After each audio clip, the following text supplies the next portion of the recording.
world is awash with interesting elections this year. There are a record number of people participating in democratic activities, from Indonesia to the EU's 27 governments. And we've just seen the UK's citizenry topple their long-governing Conservative Party in favor of their Labour Party, while in France, the far-right party, which was previously relegated to the outskirts, has taken a huge number of parliamentary seats, not dominating the government as some had anticipated, but grabbing a convincing third place after the first place far-left party and the current government's second place, none of which has a majority, which will likely make it difficult for anyone to get anything done in the country until some of these groups figure out a way to work together with each other, which is not something they've had to do in recent history. The US election, which arrives later this year, in November, is being especially closely watched by pretty much everyone, even those in far-flung, barely connected to the US in a practical sense, portions of the world,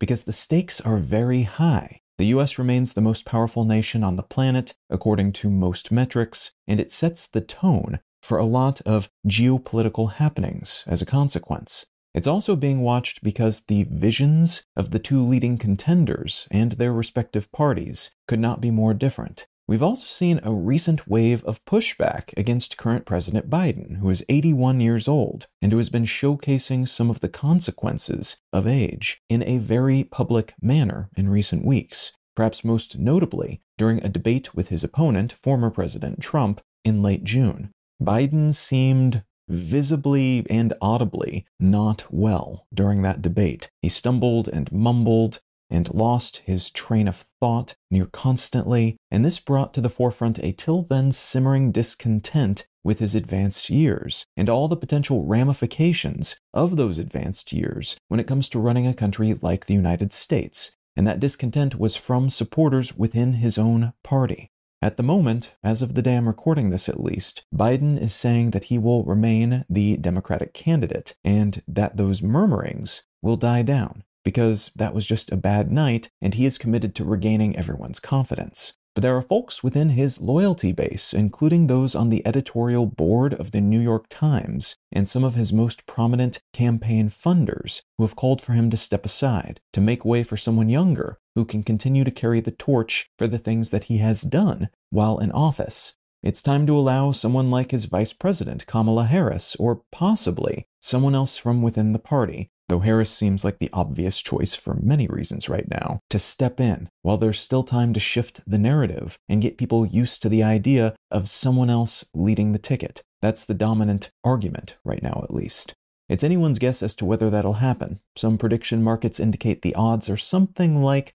30 to 50% that the Dems will oust Biden somehow, or that he will step aside willingly. But that would be a significant and historical decision, and it's likely that if it happens, up until the very last moment, he will continue to say that he is running, because there would be no upside to doing otherwise. Interestingly, though, while Biden-related drama has dominated a lot of headlines and airwaves in recent weeks, Trump has had his own, currently smaller, but possibly growing, drama to deal with. This one related to a manifesto of sorts, written by a collection of some of his most powerful and influential backers. And that's what I'd like to talk about today, the Project 2025 plan, what's in it, and why Trump has been going out of his way to distance himself from it.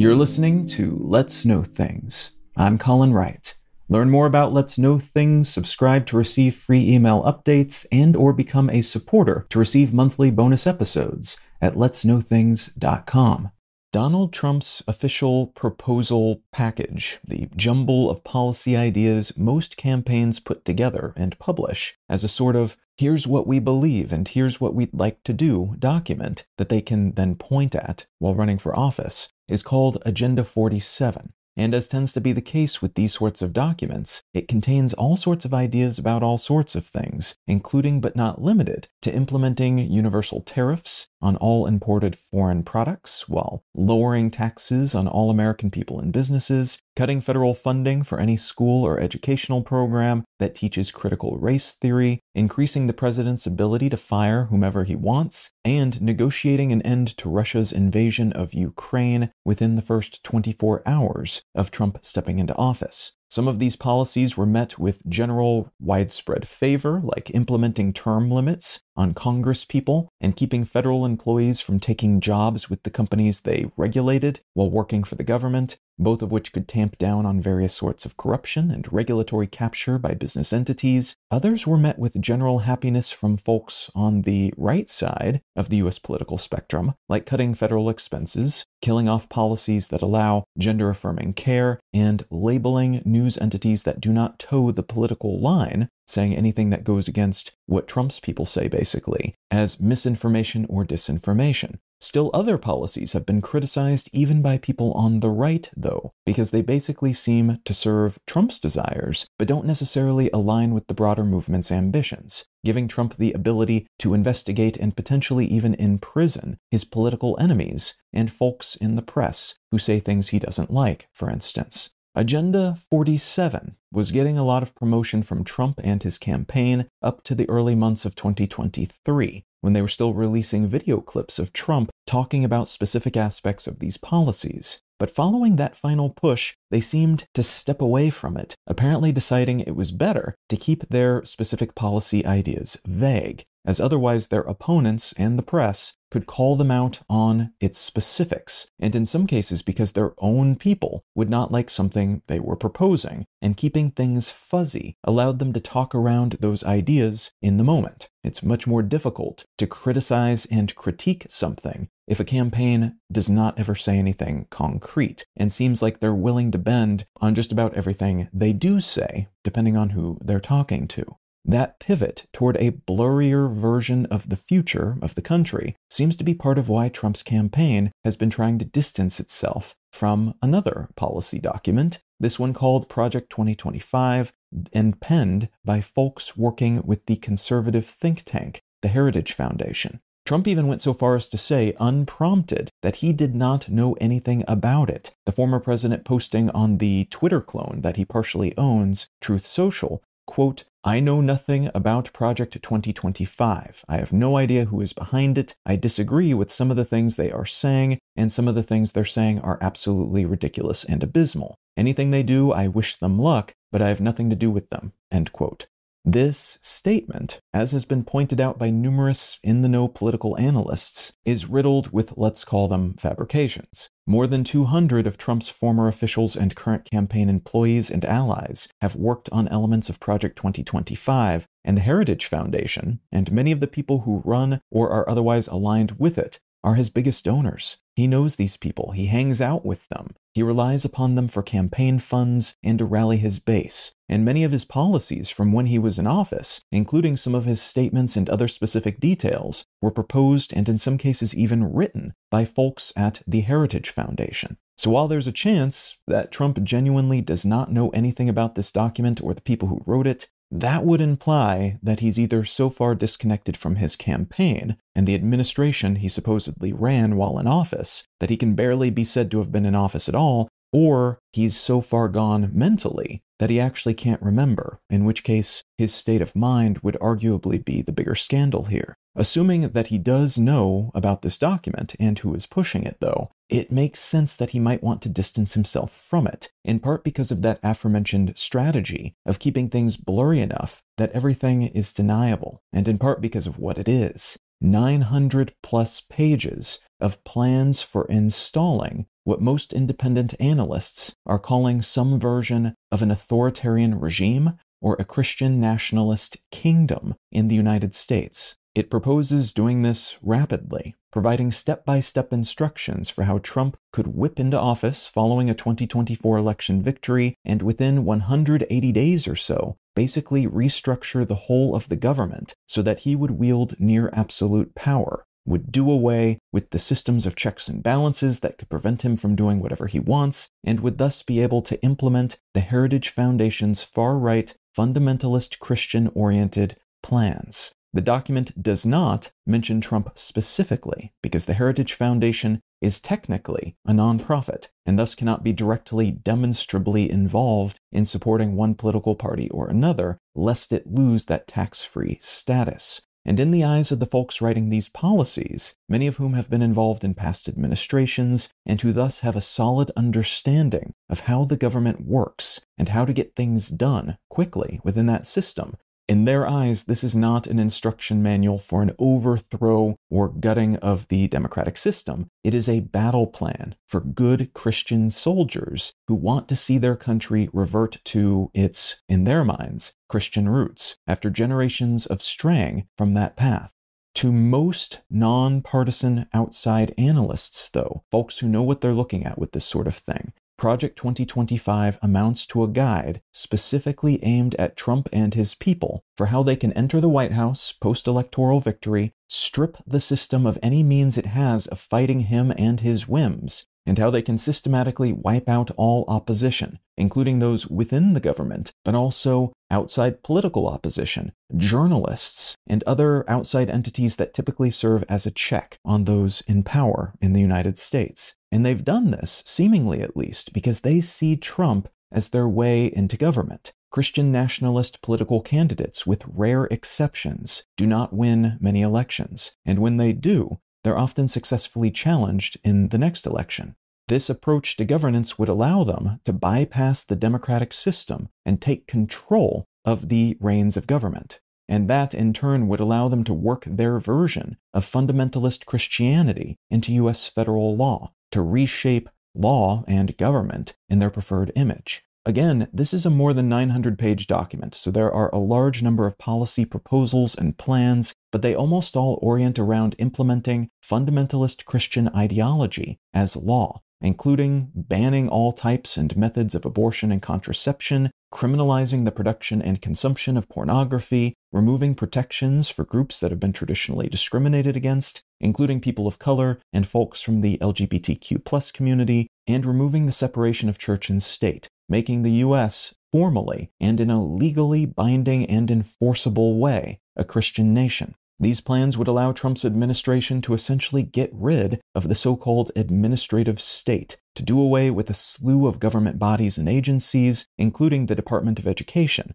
while also allowing the Republican Party to take full partisan control of the Department of Justice, the FBI, the FCC, the FTC, and the Department of Commerce by firing everyone and replacing the whole of these agencies, top to bottom, with people hired based on their ability to pass ideology and loyalty tests. And they would do away with the Department of Homeland Security and other bodies that have been keeping an eye on right-wing extremist militias and other groups that the Heritage Foundation considers to be freedom fighters, but which the government considers to be terrorists. They would use the military to round up undocumented immigrants, placing them in internment camps, while also having soldiers act as police to keep folks from protesting as their plans are implemented. The government gutted and public servants replaced by people who are Trump and Heritage loyalists. These soldiers would be instructed to use violence to keep protests from arising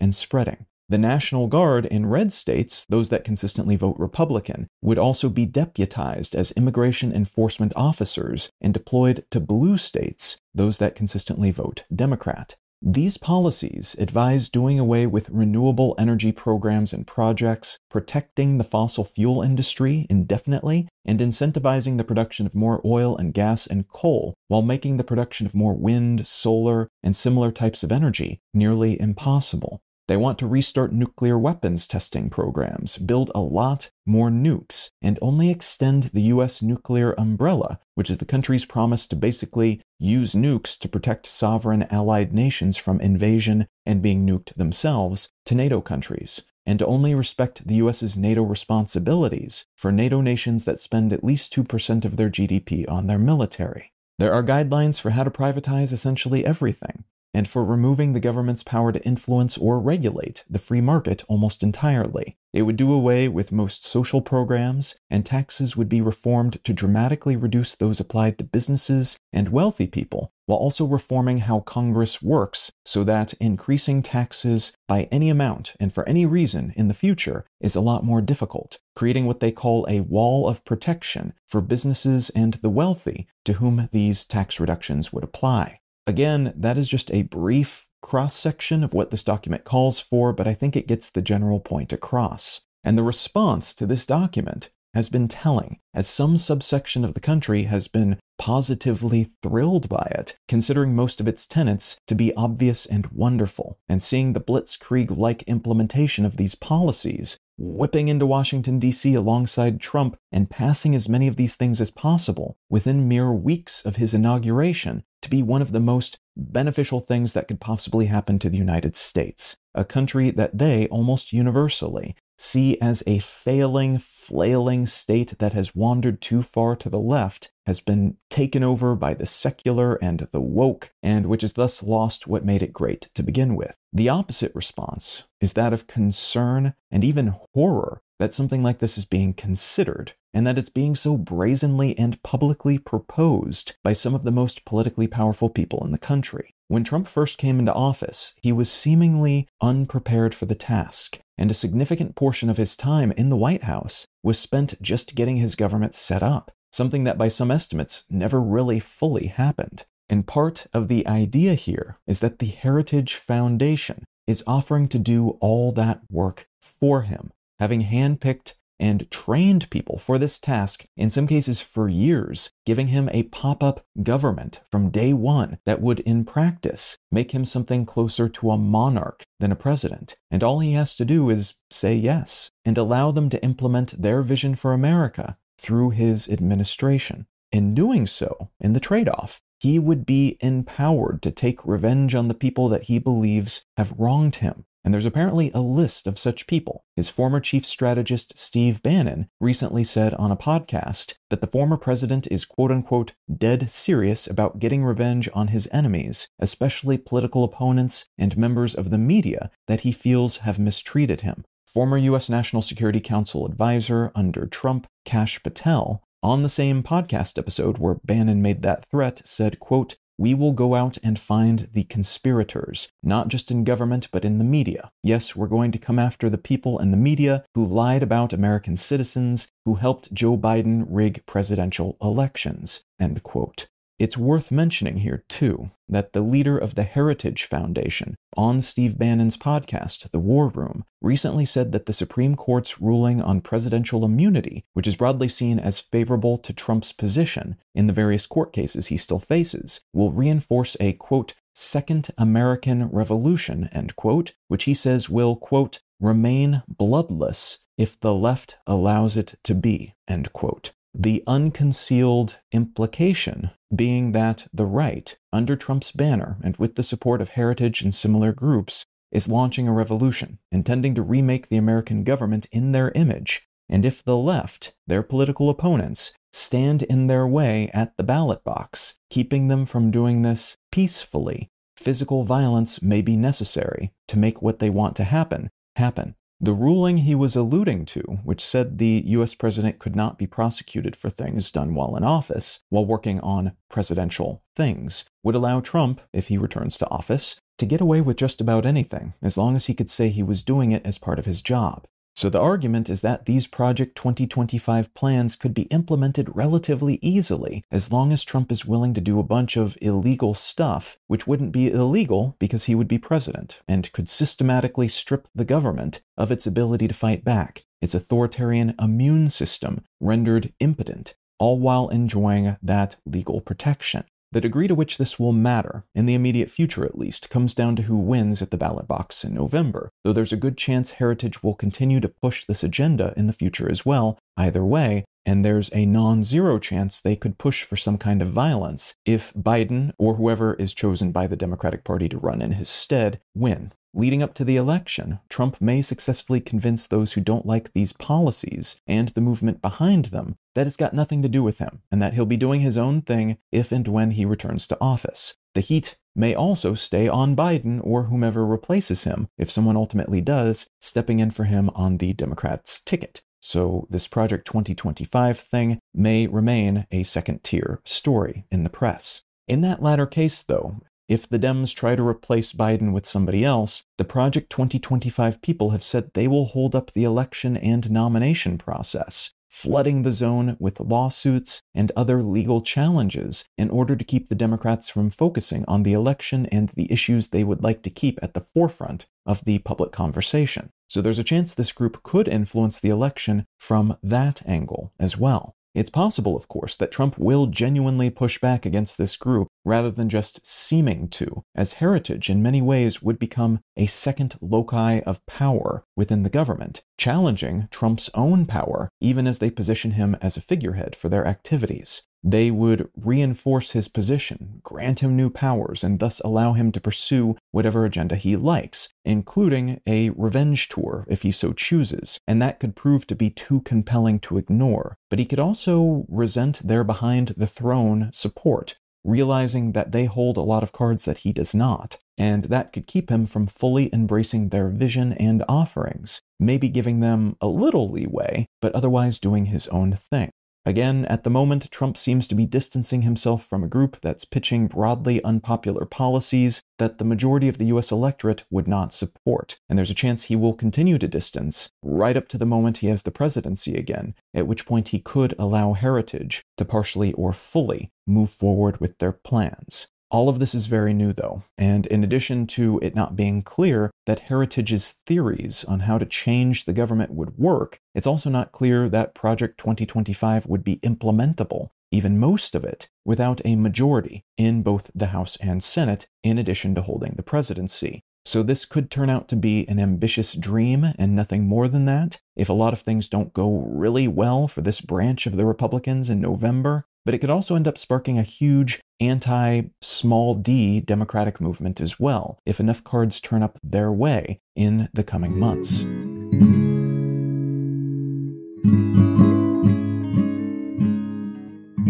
The book I'd like to recommend today is called Filterworld: How Algorithms Flattened Culture by Chayka. This is a book about the intersection of the online world and the real world, and the summary copy provided by the publisher is actually pretty good, so I'm going to read you that. In Filterworld, Chayka shows us how online and offline spaces alike have been engineered for seamless consumption, becoming a source of pervasive anxiety in the process. Users of technology have been forced to contend with data-driven equations that try to anticipate their desires, and often get them wrong. What results is a state of docility that allows tech companies to curtail human experiences, human lives, for profit. But to have our tastes, behaviors, and emotions governed by computers, while convenient, does nothing short of call the very notion of free will into question. Now, if any of that sounds interesting to you, consider picking up a copy of Filterworld by Chayka. You can subscribe to receive email updates, find show notes, and other such content, and support this show financially, receiving additional bonus episodes as a thank you at letsknowthings.com. Learn more about me and my work at Colin.io, subscribe to my other news-focused podcast, One Sentence News, wherever you get your pods, or at onesentencenews.com, and say howdy on social media. I'm at Colin is my name on Instagram and Twitter, and Colin Wright on Facebook and YouTube. Thank you so much for listening. I'm Colin Wright, and I'll talk to you again next week.